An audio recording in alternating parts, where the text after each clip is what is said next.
Today I want to talk about something that's been on my mind quite a lot lately. Something that I think many artists are quietly struggling with right now.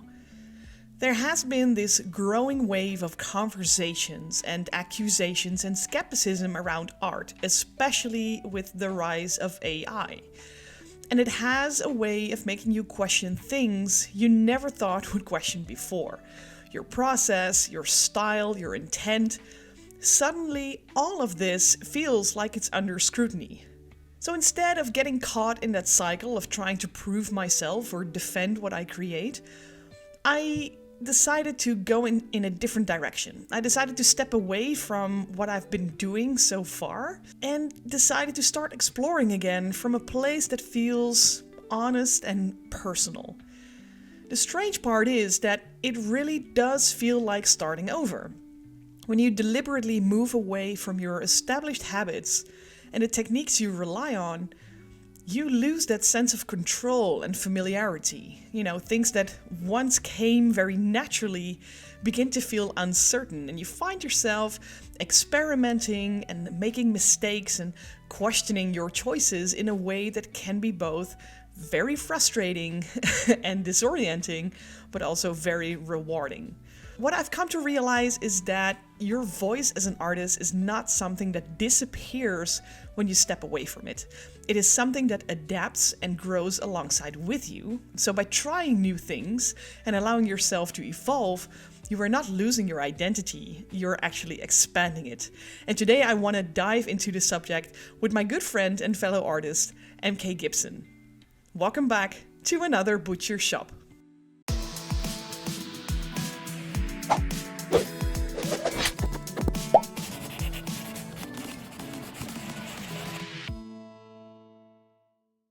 I am 100% sure you're going to say something about how long that introduction was. I'm glad you're reading my mind. I'm sorry. Thanks for waking me up. I kind of fell out there. My beard grew a little bit longer. I'm like, mother of God, it's all good stuff. But that's like 400 words. Let's trim that shit down. But yes. So no, other than that, I'm good. How you doing? I'm all right. I'm always kind of excited to do these podcast recordings because I know you want to mess up the opening. So this time I did it for you. How does that feel? Feels good. It feels like victory. Oh, damn. But what are your thoughts about the subject? I mean, if you were awake enough. You have to refresh my mind because that was so long. Oh my God. It was only 15 seconds longer. Okay. No matter what the comment is, like Sandy, let her know if 2 minutes is an intro. Jokes aside. I get it. It is a situation where I'm of two minds, and it goes like this. I applaud you for stepping back to find yourself again, to just have fun and experiment with the art process, to feel like you love again.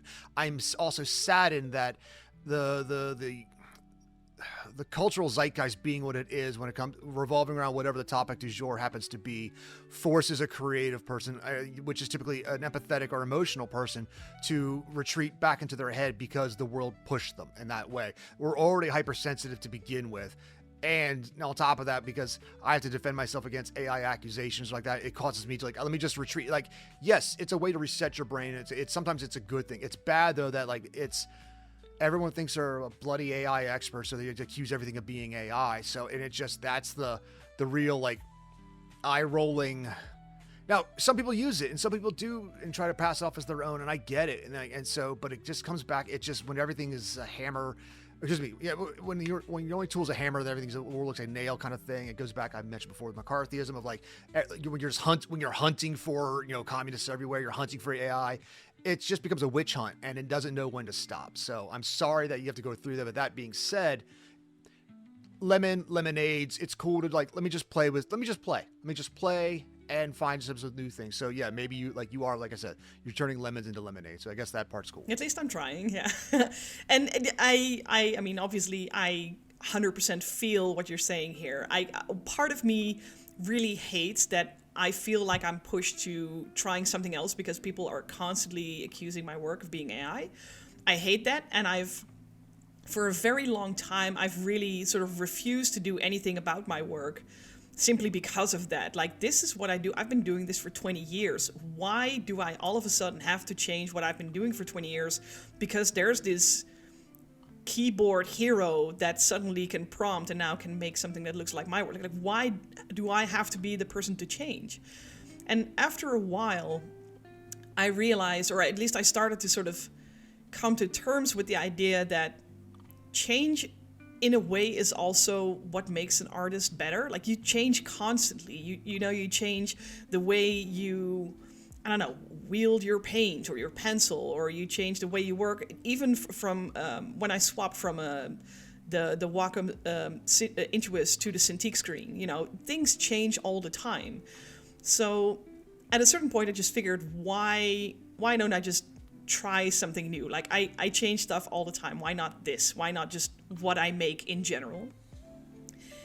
And it's weird because I don't know what I'm doing.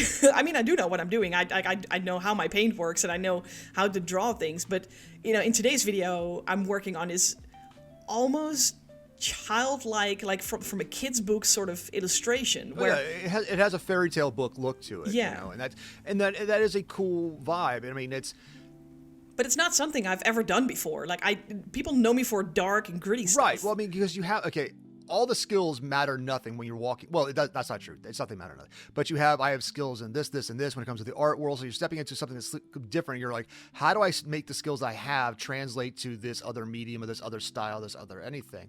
Do you shade the same way? Do you line the same way? Do you color the same way? Do you just a bloody composition the same way? I mean, it's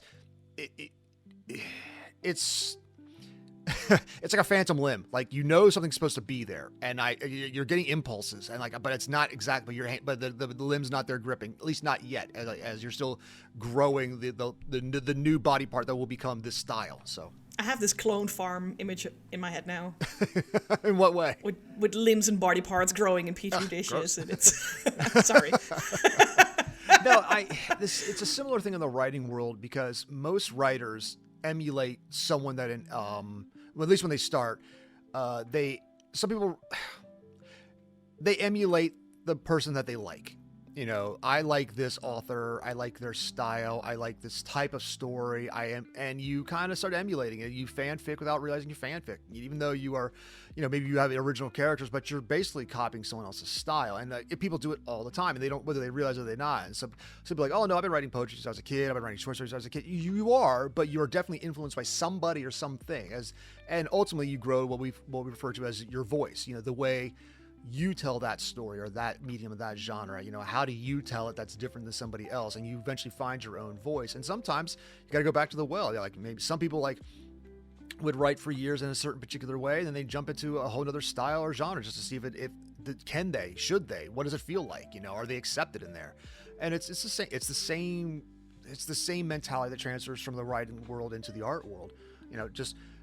Some people get put or the area gets too thick. If everybody's writing a certain type of this type of urban fantasy, which was very popular between like the 2000s to 2015s, 2018s.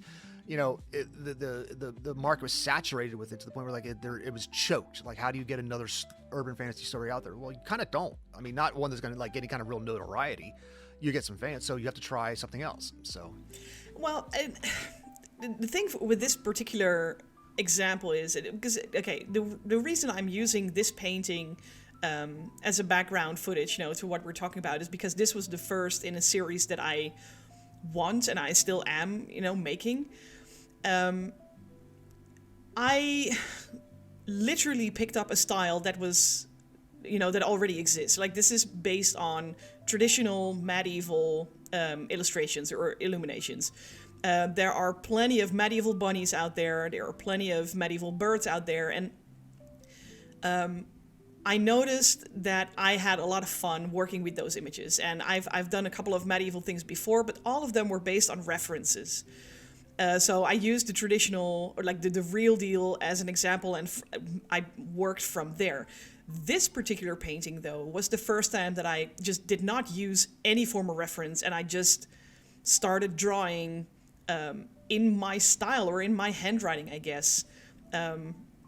what I wanted to do, but you were influenced by the classics, and now you're trying to you're taking the training wheels off. Yeah. For lack of better But what words, I realized in doing so was that it doesn't look like the traditional medieval stuff anymore. Like something fundamentally changed in what I tried to do. It's influenced by. Yeah, it's influenced by, but it's not.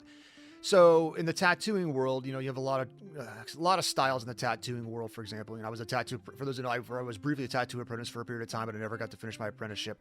But I love studying the style of tattooing. But so if you're gonna do Japanese or American traditional, those are such a distinct style that to mess up will jump out to anybody that is in the know. If you try to do something different from that, it will be judged harshly because you've stepped outside of these very rigid rules. So if you're going to try a fusion style or a mixing like new school with American traditional, it maybe it'll work, maybe it won't work, but it will not be considered traditional anymore. And that's in that particular world, in that particular realm. In any art world, in being influenced by is a fantastic thing, and trying something new is never wrong. Whether or not it's good is indifferent. Trying something to see if it works, and do you like it, and can you build from it? And because even I remember when you were doing the illuminated text things, and I saw your versions, and I see this version, and I don't know what the next version is going to be, but it'll be a version 3.0 at that point. And maybe that's the search though, because just now you said whether it's good or not doesn't even matter. But still, and I agree with that point, but still I want to figure out what does actually make it good, because once I know what would make these sort of illustrations or paintings work, I can do more of it. And I think that's what I'm really looking for, in this particular experiment or, any experiment that follows, is because I've changed my style so radically, I am once again trying to find out, okay, so what actually works, within my handwriting, of course, within my style, but I don't know what is the success factor of this painting. Is there even a success? Can it be defined? I mean, does this painting even work? I had fun doing it. I don't know if it's commercially viable or not. And it's so weird to suddenly don't know anymore. Well, and that comes down to, we've had this, how many times we've had the conversation about what is success? Is success commercially viable? Is it, your happiness with it? Is it a few people enjoying it? A lot of people enjoying it? Is it a profitable thing? What defines success? It ultimately comes down to the artist. Is it again, commercial or personal kind of thing? How do you feel with it though? As you're working on these type of things, are you happier while you're doing it? Oh, I was 100%. Yeah. Okay. Then what do you find? What do you find happy about it? Let me ask you. It just gonna say something. Okay, I'm gonna preface this by saying that I don't hate my job. But it was really nice to just not having to draw a cat for once. Right. I've been drawing 11 cats in a row now. I just needed a break, and this was the perfect timing, stepping away from the cats for a second, stepping away from making something that people would consider to be AI. It was all everything came together in just this one piece. And at the same time, it was just, I work with I drew a lot of mice, a while back. It's basically what I came into the market with. I drew mice. I had this Age of Mice thing, and it was fantastic. And now I'm suddenly drawing a mouse again, and it looks completely different because it's in a different style. It's a flat mouse. It has no perspective, no form of plasticity. It's a medieval, stupid mouse. But for some reason, it was also fun. So there was all these contradictions that made it a lot of fun for me to work on this. No, that's the joy of creation, isn't it? That's the... when I've got several different series going on, and some of them are more dramatic and some of them are more comedic. So sometimes when after getting done writing an action or drama, I need to switch to comedy because I need to flex a different brain. And also I don't need to stay in a dramatic character or a tragic character is great when you really read about it. But unfortunately that requires a lot of tragedy. It takes you to some dark places in your head, even if whether the character survives or succeeds is irrelevant. The process is months of depression. It is months of self-induced depression.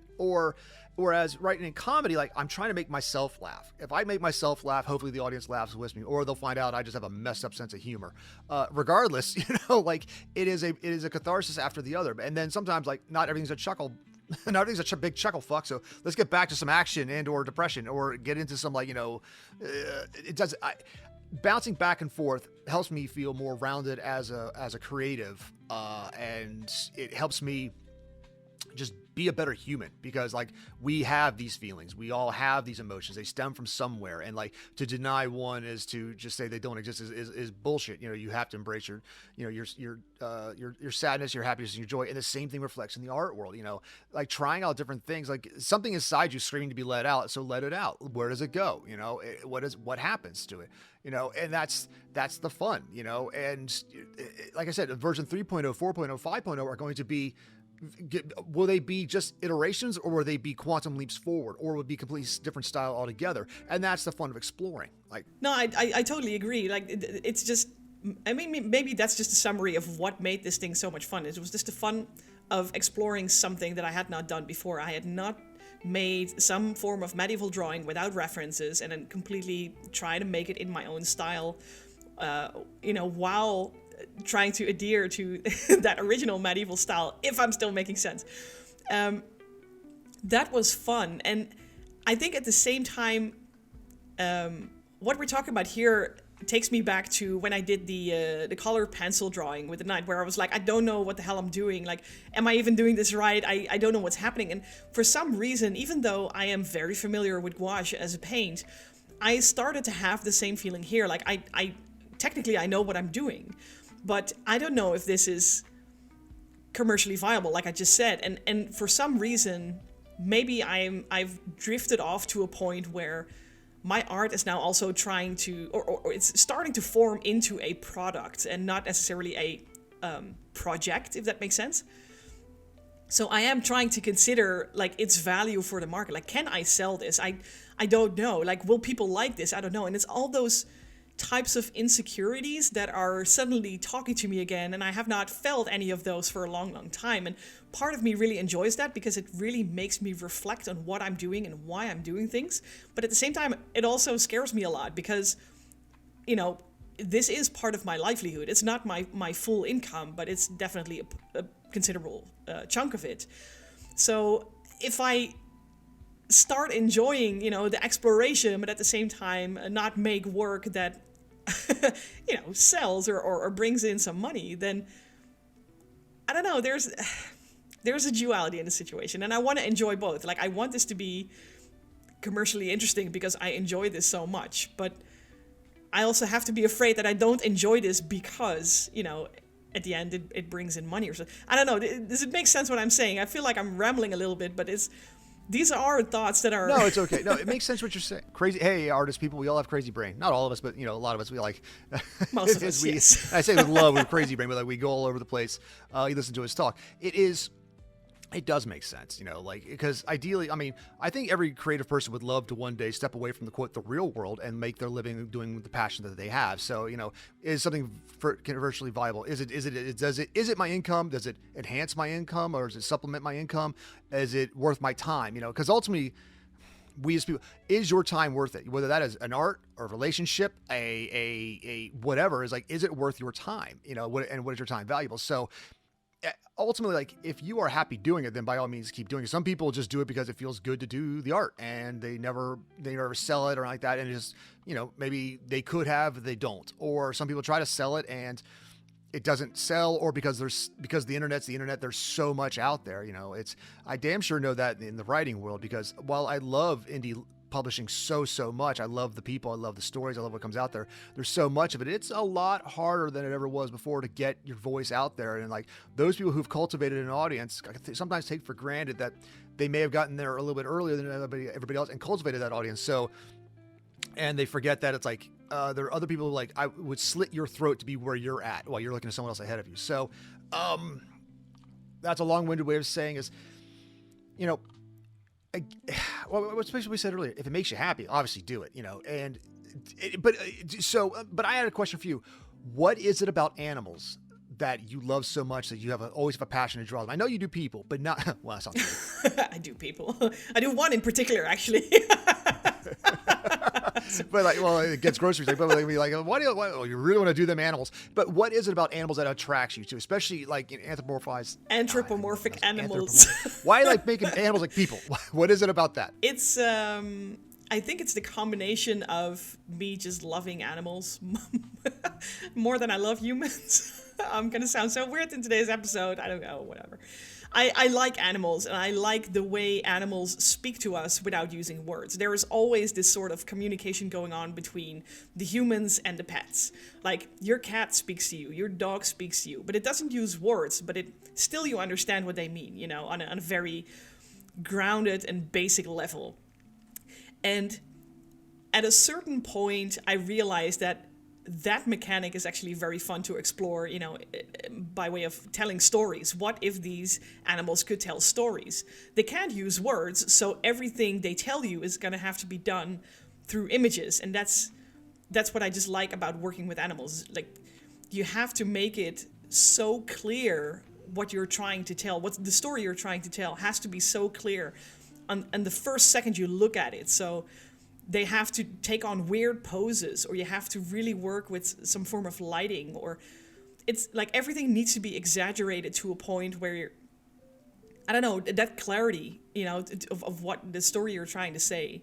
I really enjoy that. Plus, it's fucking whimsical, so I love that. Well, that's cool. I mean, that's really, really cool. I mean, it goes like, as a kid growing up, I've always been a super fan of animation, you know, even to my adulthood. Now, I'm not saying anime, I'm not dissing anime, but like animation as a whole, like I love that process because, you know, obviously you write it, but long before you animate it, and then you animate to, you know, you record it, blah, blah, blah. And then, so your writing has to be tight and the story has to be really tight because they're working in animation, because there's very little, it's not like it's live. It's there's no re-record. If it is, you have to go back. It costs a lot of money, blah, blah, blah, blah. So, but I love when whimsy or humor or passion or fear or whatever it works through animation, because again, Don Bluth was great with that. A lot of his. The Secret of Nim was one of my all-time favorites. Again, you get the rats of Nim, you know, like you see how these rats, and so whenever I look at some of your work, you have like these human eyes, you know, they might be animal shaped, but these are human eyes peeking out from these animals and people like ways, and it's conveying emotion always. And that's one thing I've always appreciated that about your art, because it brings me back to my love of like, this painting doesn't have any of that. Like, the eyes are not human. They do not transfer emotions. Well, no, yes and no. I mean, the eyes, they're there. I mean, what? Just a hint. Rabbits don't stand up like that, you know. So yeah, I mean, like, they are definitely human-esque things going on in the eyes, and they're shifted in such a way because like their eyes would be pushed a little bit closer together if they're actually an animal, or more further apart if they're more of a prey animal. But like, so they have like a human placement, is what I'm saying. There are definitely human elements to these creatures that you create that allow our human brains to connect with these animals on a way like, oh, I understand you as a person because you're acting like a person. That's fair. There, I win. Yeah, there's little more I can say. I think for part of the struggle here for me was, when is it, because we've talked about this several times before, is where basically you opened the video with the same thing, saying we all start by copying someone else's work, you know. And I think I set out on this exploration. It sounds so dramatic when I say it like that, but I started this experiment in search of what would make this my thing, you know, when it's based on someone else's work way back in the Middle Ages. If I would replicate something, you know, on the same terms, based on the same concept, working with the same mechanics, what would make it my own? And for this first painting, I don't feel like I have found that yet. I've done another one, which I will probably do on another video, but I actually can't because I didn't record it. Smart me. I don't know. It's just a search of, okay, when is this still mine, and when is this like a copy paste or like a heavily inspired by something else? You know, that's sort of what I'm searching for. Well, that's the eternal search, isn't it? I mean, all artists are looking for that, because, you know, like, what separated. Why did Michelangelo get the job to do the Sistine Chapel? You know, not that we're elevating ourselves to that level, but the work he had done before, eventually got contracted to come to Vatican and do and illuminate in such a way that it stood the test of time. You know, this is he put his, like, everyone was kind of like, the big painters are painting in a certain style, but his had a certain maybe it's the light, maybe it was the vividness, maybe it was the sense of motion, because the paintings, even though they're still never felt stilted, you never know what it's going to bring. You're going to it's going to be a happy accident one day, and you're going to realize, oh, how did I do that? And and then it's never going to be a technical thing. It's always going to be a thing that just says, oh, you just see it in a new way, feel it in a new way, and then that creates this new ethereal string that'll like branch out from within your heart to your hand that will just modify your work going forward. And the same thing in the writing. Let me ask you this for a second. Yeah. If you would see this painting yeah. without any context, I would just show it to you. Would you think it came from my hand? This one? Mm-hmm. You're asking the wrong guy, because I've seen you. I mean, I've known your work. But try to separate yourself from that for a second. I mean, you know my entire repertoire. Okay. Well, okay. Trying to separate, like, not necessarily, because obviously, like, I can see the genesis of like the work you're doing in Cataclysm, and for example, but your Age of Mice, for example, even though you got cats, those are mice, but I can see the connective strings between them. I see less so here, so it definitely feels like you've stepped outside of what you normally do. But but again, I know you're my friend. I've seen you do the wood carvings and then the foil work, and just and the watercolor paintings just on the side when you're getting bored for the side. So I've seen you dabble in other things just to flex different parts of your brain. So I know this would be something that you do. But if I'm looking at them side by side as something else, maybe not. There might be a coloring technique that I'm not picking up on that might be evocative from both styles, but as it laid out now, no, I would say no. The funny thing is, I asked a similar question on one of my Discord groups, and most of the people said, well, yeah, it's very different, but I can still see that it's a Sandy Butcher's. Oh. And I was very surprised to hear that, because I'm on your side in this one. I don't see my own handwriting in this one. I mean, I made it. I know I made it. Right. I was there. But if I would put this random thing in my portfolio and somebody would leaf through the portfolio and come across this thing, they'd stop there for a second and go, huh, what does this have to do in this folder? So I don't feel like this style belongs to me yet. And maybe I'm just asking this, myself out loud this time, and we happen to be recording it, but what defines a Sandy Butcher's, quote unquote? Well, that's it. I mean, if you give me time to think about it ahead of time, I might become something poetic. I don't have anything off the top of my head, but it's always like we've talked about in the past about it used to be how you use darkness, and that was how your work was like for the, out of our 4-ish years of our friendship. I'd say the first half of our years were like that, but the next half has been how you express yourself with color and light, and then composition with the animals, especially. I can still go back, like when you had the cover of Synthetic Ink, like that was more of a Sandy Butcher type thing. But then when you were experimenting again with more color than you have in the past, more like at least in the vivid ways with the the Tory gates and things like that, you're trying to express yourself in different colors. But you've always said, one of your particular claim was like, I can do any style. I don't want to limit myself to one thing.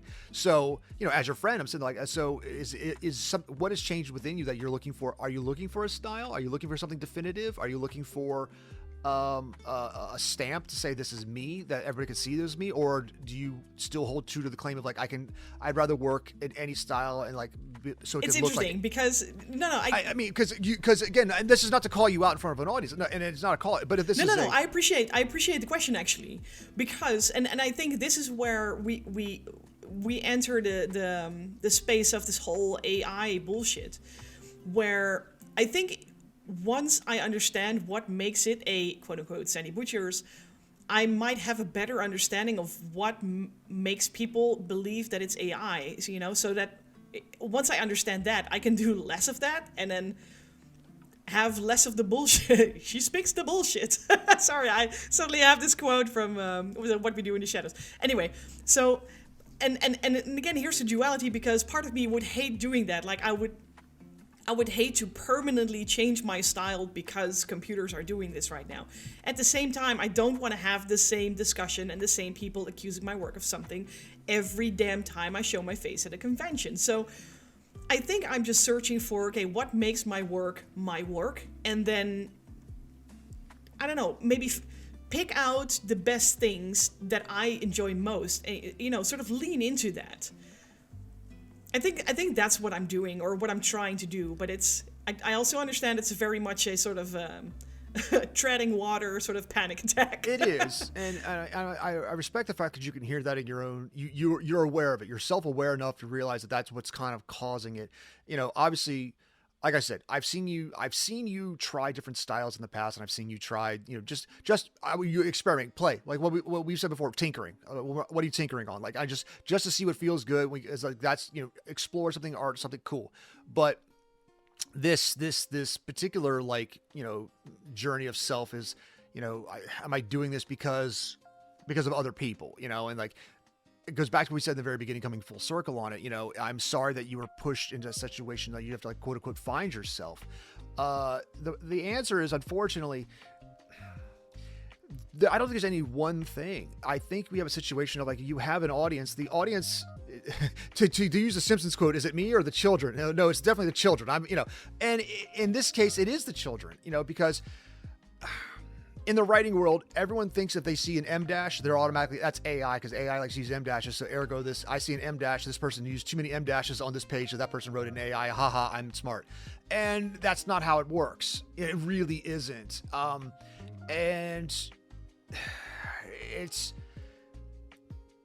there is a thing where sometimes people just want to destroy, and, they want to not elevate, they want to tear down, they want to, like, say this isn't good, like, they just want, some people just want to watch the world burn, and in the art world and the writing world and every world, it's no different. They want to, they'd rather just shit on something, and so they'll say this is AI based on no knowledge, or they heard it from a guy or heard it from a girl or saw half a video on a thing, and they think they're an expert based off very little knowledge. And or because they've been fooled before, so maybe they, now they think everything's AI. I don't know, but it's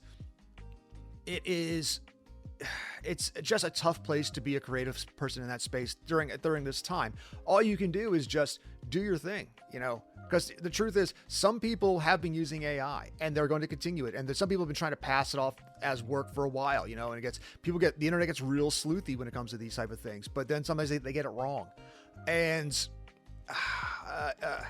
I know there was, like, I forget the name of the artist, but I know he was caught for Wizards of the Coast using AI for his work, and some video game people outsource to certain people. They use AI in the side work to, like, get some stuff done, and et cetera, et cetera, et cetera, Okay, so okay, question, and this question is both for you and also for the audience, like the viewers. So drop your answers in the comments. Do you think that I should continue this exploration that I sort of started with?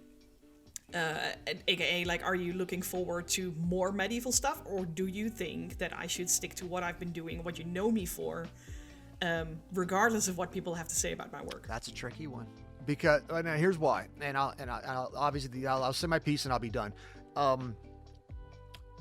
Again, I always say the writing world, but this is where I know it best from. The writing world is the audience to author relationship is a contentious one. They love the author as long as the author feeds them what they like.